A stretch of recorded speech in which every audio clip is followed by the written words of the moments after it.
Episode 56 BJ.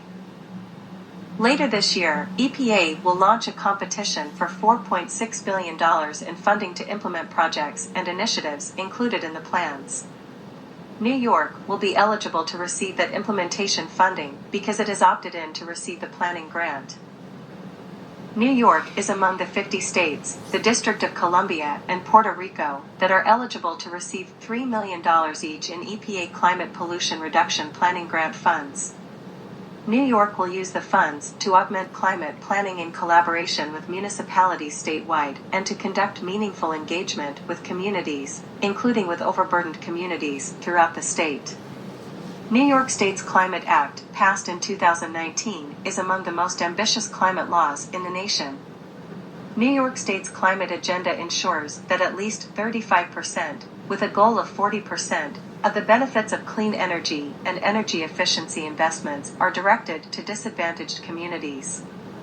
New York is on a path to achieving a zero-emission electricity sector by 2040, including 70% renewable energy generation by 2030, and economy-wide carbon neutrality by mid-century. New York's participation in the CPRG program will support its ongoing efforts to reduce economy-wide greenhouse gas emissions and ensure all communities equitably benefit in the clean energy transition.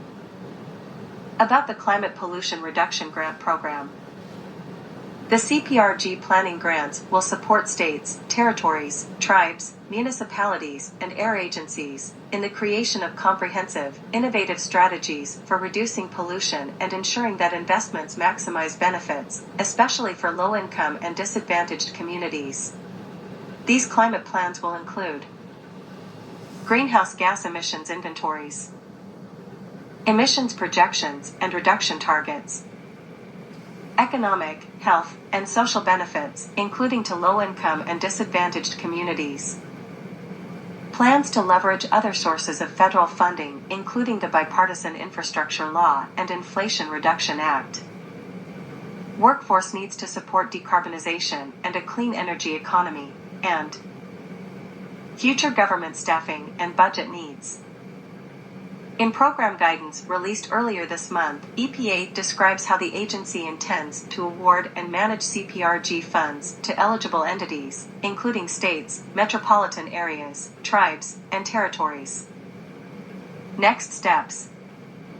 This funding for climate planning will be followed later this year by a national grant competition for $4.6 billion in implementation grant funding that will support the expeditious implementation of investment-ready policies created by the CPRG planning grants, programs, and projects to reduce greenhouse gas emissions in the near term. Through the CPRG program, EPA will support the development and deployment of technologies and solutions that will reduce greenhouse gas emissions and harmful air pollution, as well as transition America to a clean energy economy that benefits all Americans.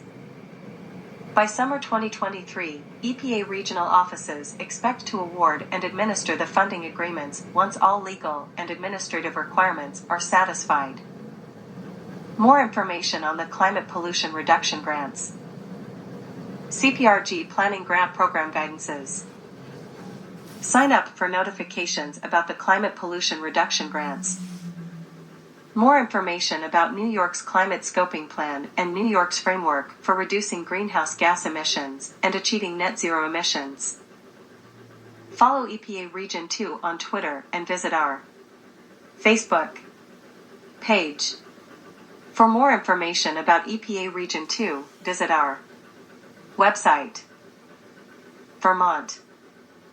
Rozep View, a residential wood burner, says that for economic reasons, he may continue burning wood, even though it pollutes and is not good for the planet.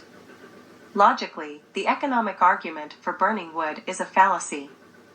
Wood burning for heat is highly inefficient, so the pollution comes with very little actual heating benefit for all the wood consumed. He is probably continuing to burn wood out of tradition or even addiction to the questionable joys of burning wood. He may be halfway there to stopping wood burning, but halfway is not far enough.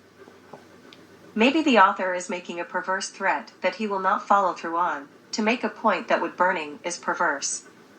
He seems to be indirectly saying that he would like to stop burning wood. Otherwise, is he saying he would like to pollute, as psychological retaliation for a rise in fuel oil and prices? The Vermont author puts himself a little too far walking in a mile the shoes of the average Vermont wood-burner. He has lived in Vermont among wood-burners so long that he knows the audience he wants to reach, the Vermont wood-burner. To the outside world, this Vermont wood-burner point of view is obviously self-destructive and psychologically passive-aggressive. Burning wood hurts him and the planet, but he will do it for economic reasons. Those economic reasons are absurd. How would Rozep rewrite this article, using active verbs and suggesting solutions to the obvious problem? Rewrite of a Vermont article, The Dirty Truth, by Rozep, for brevity and clarity. The Vermont author was a retired school administrator, a new member of the Rockingham Select Board in Bellows Falls, and a lifelong environmentalist. The Lie of Wood-Burning Carbon Neutrality. Vermont's Act S.5, the Affordable Heat Act, pretends that burning wood is good for the planet.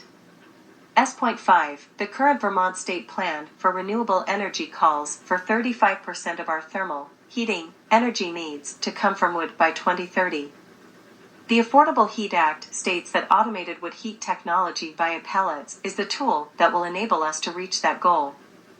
The Act states that Vermont will generate lots of electricity, expanding Vermont's fleet of wood-fired commercial electric generating stations beyond the McNeil and Reigate, Vermont wood-fired stations already in operation. Vermont's Agency of Natural Resources Department of Forests touts wood heat as sustainable. Vermonters are proud to call themselves independent. Increasing Vermont's energy independence is appealing, but burning wood is not good for the environment. The Vermont author states that there are facts that prove that wood burning is more polluting than coal and other fossil fuels, but sadly, none of these facts will impede S.5's passage or Vermont's expanding subsidies of wood-burning appliances and power plants. The Vermont author does not mention that federal subsidies of alternatives to residential wood-burning appliances now exist. Access to wood-burning alternatives. Vermont's Act S.5, the Vermont Affordable Heat Act, discourages the use of fuel oil and propane, but wood heat is far dirtier than coal, oil, and gas. Will Vermonters turn to wind, solar, and geothermal energy to power a new electric grid, sourcing the new electric heat pumps that can work at temperatures well below zero? Are those alternatives within the reach of the typical Vermonter? Federal programs offer help if state agencies do not. Help for the poor. As projected, the ironically named Affordable Heat Act will increase the already shocking cost, currently around $4.50 per gallon, of fuel oil.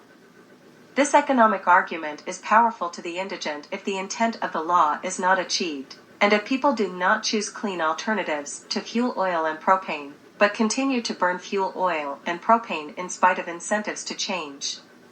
This economic argument is not powerful if people turn to the unclean alternative of wood burning. Uneconomic wood burning inefficiency cancels out the economic cheapness of Vermont wood. More likely it is pride of using a local product for home heating, regardless of wood burning's cost and inefficiency and pollution, that drives traditional use of firewood for home heating in Vermont.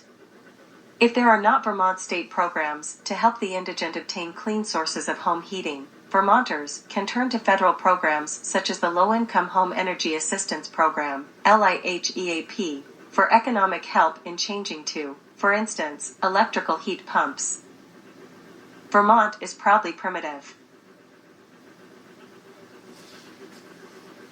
Perhaps Vermont is uniquely primitive among U.S. states, by historical choice, and does not have any infrastructure for home heating other than primarily fuel oil, propane, and wood.